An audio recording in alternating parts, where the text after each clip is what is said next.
Welcome back to PoPolitickin.com, your home for self-help meets hip-hop. Make sure you go on Spotify, Google Play, Apple. Type in PoPolitickin. Listen to my interviews since 2008. 1212 in place to be with Michael Millions. How you doing, bro? Yo, what's going on? How you doing? I'm good, man. The first interview was 2011. Wow, what album we was talking about back then? I remember you had a song called Purple Shit.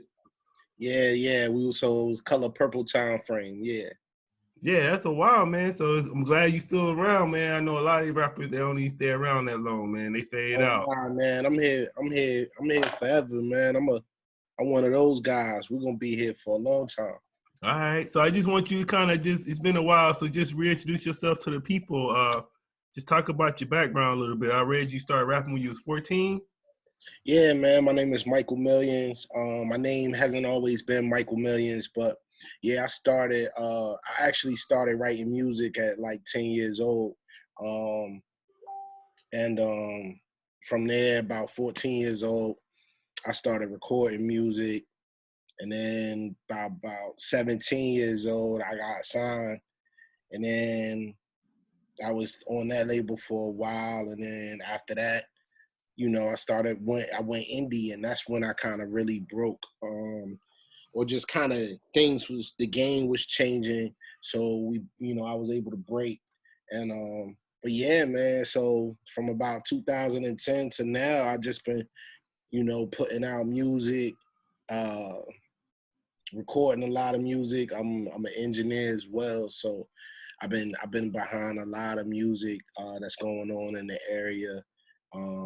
I've recorded a lot of albums, but other than that, man, yeah, I'm just an active artist and musician and engineer, man. Are you still in Richmond? Yeah. Yeah, because I was reading. Actually, they were saying like you kind of came up with Nicholas F. and Skills. Yeah. Nick is my brother, both of them. Yeah, I got to follow with Nicholas too because I had him on the show. I think around the same time you was on the show, so I got to follow up with him too. Yeah. We've been doing dope things, all three of us. Skills, Nick, my man Radio. Yeah, man, it's a lot going on. So have y'all ever came out with a joint project? Yeah, me and Radio put out a joint project a couple years back called 10,000 Hours. That joint is crazy. But that's out on streaming platforms right now. It's called 10,000 Hours. It's our group name, so him and I together formed 10,000 Hours. But I'm saying all y'all together ain't did nothing yet? Nah, not all three of us. Me and Nick got an album in the works. We ain't finished it up. But yeah. So between our solo projects and stuff like that, touring, and we just kind of put out projects as we want. And then who are some of your influences that made you want to get in the game? Oh man, I got so many influences, like from rap. In the rap, I mean, all the greats. The Jays, the Bigs, the Nas's, the Black Thoughts, the Big Puns, and then and for more of my generation, the Coles, the Kendricks, Mick Jenkins, fuck with him a lot. Man, it's just a lot. JID. I don't know, man. I like, you know what I'm saying? I feel like all of them is my peers. The Dizzers, the Currencies, the Wizzes. Like, I feel like all of them is my peers, you know what I'm saying? Rest in peace, Mac Millers. But I feel like all our music is the same music. Like, we make music for our generation. And for people to live by and shit. So, and then like on the soul level, man, like Mary J. Blige and Aretha Franklin and Patti LaBelle and like, Stevie Wonder, shit, man, that's some hometown nigga, D'Angelo, you know what I'm saying? Like, that's a major influence. Erykah Badu, man. I got so many influences rap-wise, man, and music-wise. I mean, and I don't want to say influences. I'll just say people I learn from and I continue to learn from. I think at this point in my artistry, I'm not really influenced anymore. You know, when you early off in your artistry, you absorb what you're learning, and then you spit it back out for a while until you figure out who you are as an artist, or wherever you are, whatever craft you're in. And but then you get to a certain point where you just like sharpen your own tools, you develop your own wings, and you got your own thing, and you could go back and listen to music and appreciate it, and appreciate all the things you were able to learn, and the influences, but how it got you from like point A to point B. But yeah, I was just thinking, we smoking Bob Marley, a big influence of mine. Yeah, man. I was gonna say, can you name your it could be in any genre, but name your top 5 albums. Top 5 albums? Yeah, any genre. It can be whatever type of music.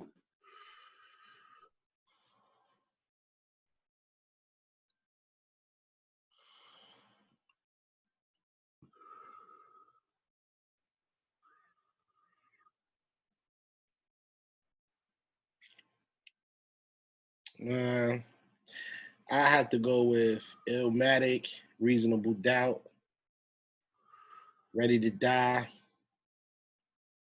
Hardcore from Lil Kim, AT Aliens from Outkast. I'm probably going over at this point. Capital Punishment from Big Pun. Shit. What, the Off the Wall album by Michael Jackson, the Bad album by Michael Jackson. Man, there's too many albums, man.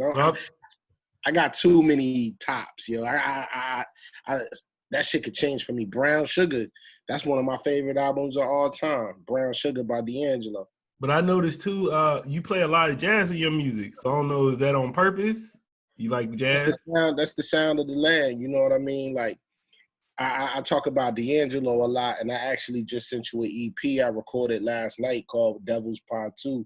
But he definitely has a heavy, I definitely, when I say influence, or that's probably the main influence over my music is D'Angelo, and the sounds he created with his albums. Those is hometown sounds. That's where we from, and they remind me of the. Prior to that, we ain't had no music that made me think about where I was from like that. And Mad Skills, of course, but his album was more about rapping, you know what I mean, being good from like Virginia. But D'Angelo was painting that scene, and you know, he was talking about whatever, you know, I mean, I ain't saying talking about whatever. I think that whole album he talking about weed, but either way, it just, the sounds in it, man, that shit just sound like Richmond, Virginia. So I just try to preserve that energy, that sound, those qualities that we have, you know, and encapsulate it in my music. So because our city is changing, so a lot of people don't know we got these textures here, you know. So I try to keep it in the music just in case they ask, and I could tell them more about my city and why. Yeah, you kind of going to the next question. I was gonna say, so how would you just talk about Mike Millions, the person, the artist? How would you want the people to know about you? What would you want them to know about you? Yo, for real, most of what I really, I'm a really private person. Like, I'm like Prince, man. I'm in my studio right now, but I'm like Prince, man. I just sit here and record all day and do shit, but I come back to the studio all day. I'm a family man.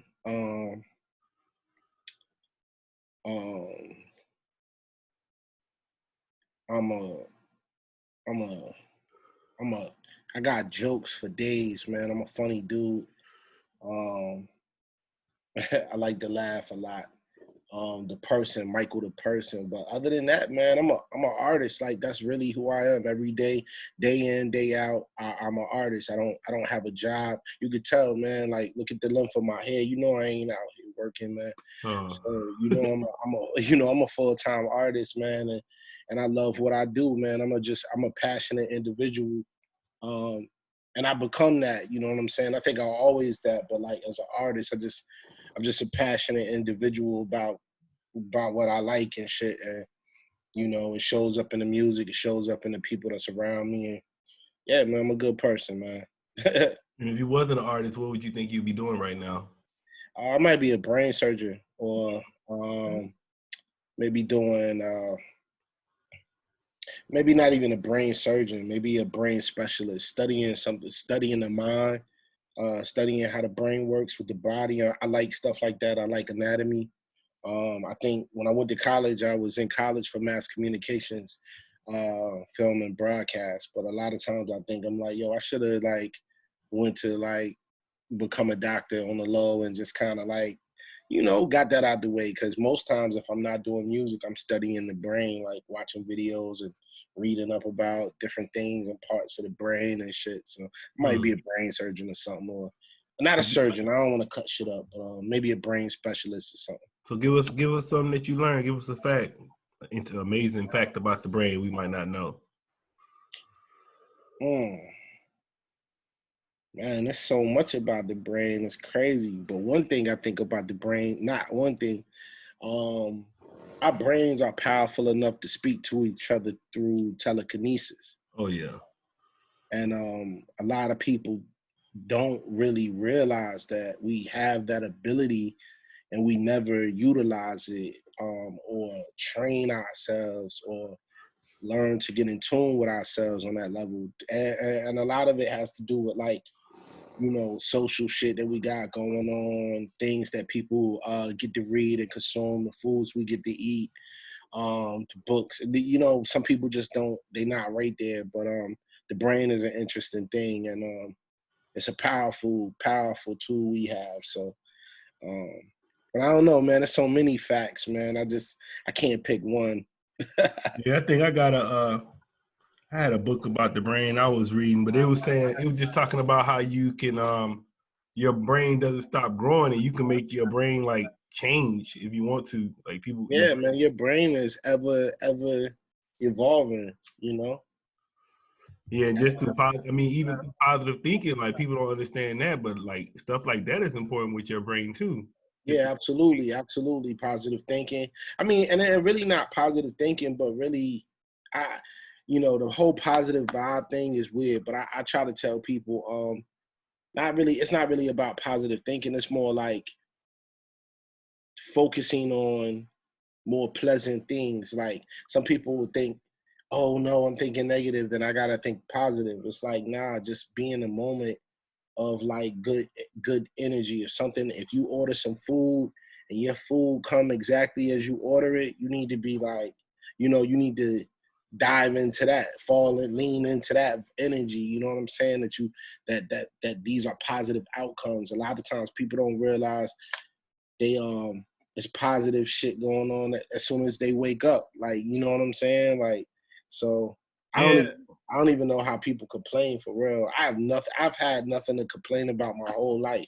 Like, and that doesn't mean I haven't been through a lot. I've been through a whole lot, but I've never had a reason to complain because I'll be looking at people that got it that's way worse. You know what I'm saying? That could be way worse. So Yeah, I guess I just heard the song you did it was saying you said something like my life is filled on vibrations or something. You said something like that. yeah.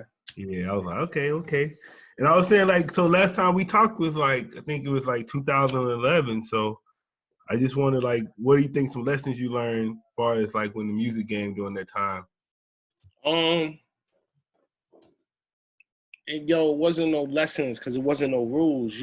Back then it was like the Wild Wild West. It was like the blogs was going on and niggas just wanted space on a blog, or at least like someone to give you the thumbs up that to let you know that you was dropping music. Like, and I think hindsight, I see how important all of that shit was and how blessed I was to even have some of those opportunities that some of those bigger blogs and publications, you know, recognized me for the work we was doing down here. Because there became a time where people were paying to be on blogs, and people that own the blogs weren't even running them no more. And I was just glad that I had the opportunity to build that relationship early, you know what I'm saying, early off, and just be able to be cool with, being a musician. Some of these cats out here, they're like every day they trying to figure out how to make a song, and if it's not hot, then they'll scrap the whole record. And I'm like, I'm from a different era, I guess, but you know, thankfully I'm just allowed to make music and make it on my terms. But what I learned from back then, I learned to strike. Like I learned to strike when it's right. Like when you got good music, it's good music. You know what I'm saying? It don't matter when it come out or when it drop. You just got to make sure you paying attention to your momentum, and pay attention to your fans for real. Pay attention to every person that's hitting you up, talking about your music, speaking about your music, posting about your music. You know, I have to stop. You know, when I'm out in the street, I gotta stop and speak to people and strangers. You know what I'm saying? And you just gotta take the time out to just like build that base up. You know what I mean? A lot of times people think you could build a strong base, which I didn't know from that time frame. Is like, although our music was doing good on the internet, I was a stranger, almost a stranger still in my own city after all of them years of doing music. Mm. Oh, what happened to the screen? No, I'm here. Oh, your screen went away. No, we good. No, I'm here. Okay. Yeah. So yeah, yo, it's just like, my bad. I was confused about what happened. I was gonna say, I remember also. I want to ask about your projects. I was just watching the Beautiful film, Yeah. so I want you to talk about that, and then like just some of the projects you came out with since 2011. Oh, okay. So the Beautiful film. Hold on. Let me collect my thought. Let me say this. I would tell, like, what I learned back then was I wasn't known. I was known on the internet, but I wasn't known in the street. And it was because there was a disconnect. So you could be on these publications, but the people on the street, they won't really go into those publications off their phones or their computers. They might not have had computers in the hood or whatever the case may be. So you could be a virtual stranger. So I realized, like, once it got to a street level, you got to cultivate that and make sure that people know who you are and connect with them in a real way. But yeah. So the Beautiful film. So we did Color Purple. Right after that, I dropped a tape called Loose Change.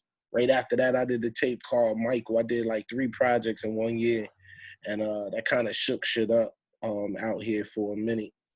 And then I came back with this project called Ghost of $20 Bills, that we actually just started pressing up hard copies for. So I've been slinging out tapes, and we just got some of the CDs in, and I think they're gonna press it on vinyl soon. But then right after that, and that was a project that really broke me to like both sides of the game, where it was like blogs and the street, like, was like, oh shit, yo, I fuck with this dude. And then we got the Beautiful.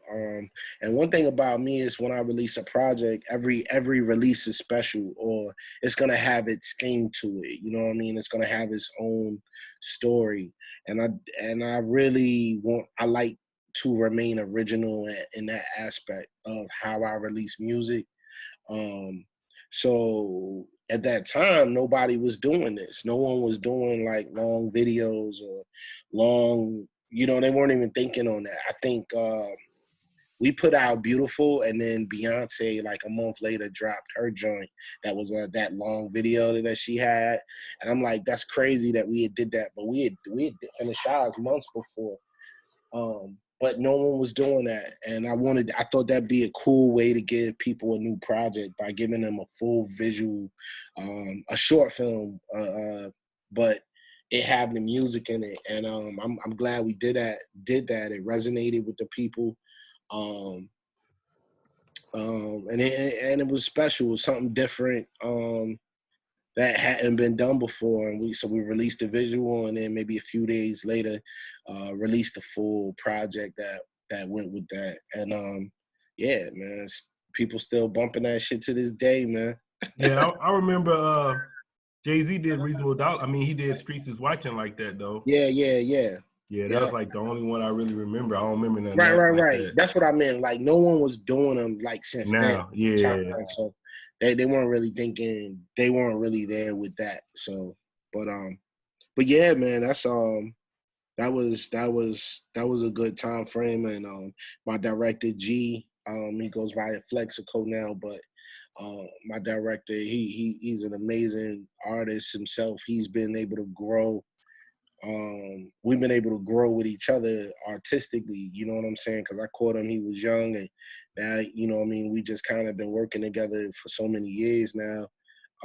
We just kind of, we know what, you know, he knows what I'm looking for, and, you know, he knows what kind of artist I want to be, so he shoots me just right.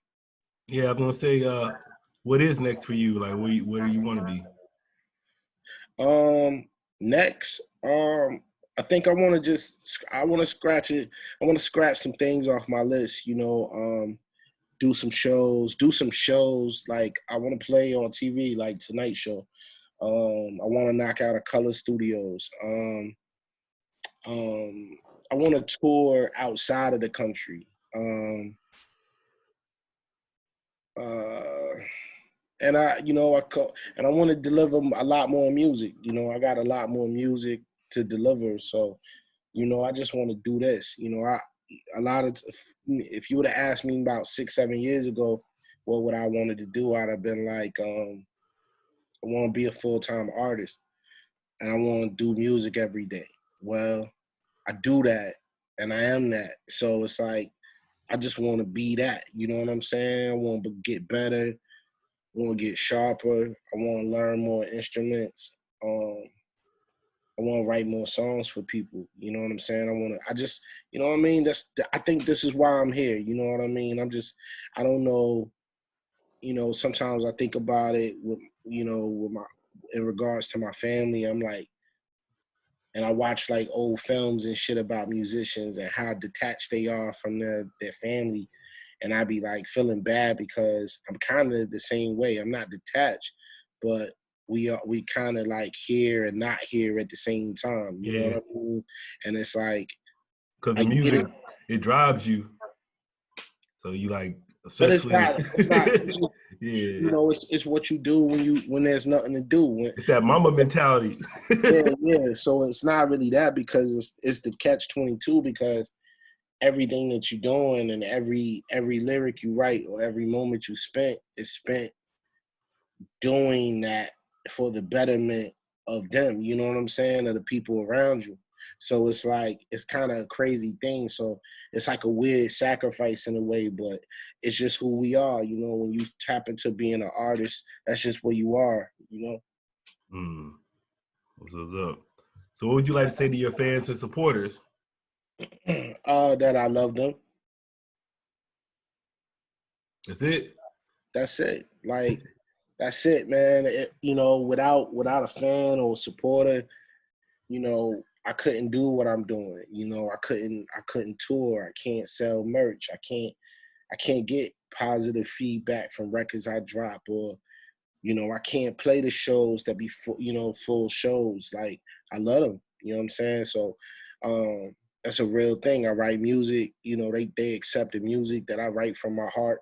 You know what I'm saying? They hug me and embrace me and kiss my face when I see them. They show me love, you know what I mean? My city got a mirror of me out here, you know, so you know, I love them. So that's really the only thing I probably ever say to my fans is I love them. And then anybody just not hearing about you through this interview, let them know why they should check you out and follow you. I think you should listen to my music because I'm an impressive artist from Richmond, Virginia. I make beautiful rap music. I make music that you can live your life to. I make music that that can elevate you. I got music that's just so rich and feeling and vibration and it's beautiful. You know, I think my rap music is beautiful. It's street music. It got texture, it got character. You know, I think it pairs well with good food, nice clothing, nice jewelry. I think it plays well with nice cars and everything. That's tight. Yeah. So now Yeah, I really rock with you, man. That music sound tight. Like I said, I was listening to you today some more, but I really yeah, like it. man. Make sure you check out everything. Hard to Be King is my latest album that's been out. I've been touring off of that. We toured clean up until Corona came in. I Uh, toured off that album about 3 times around the country.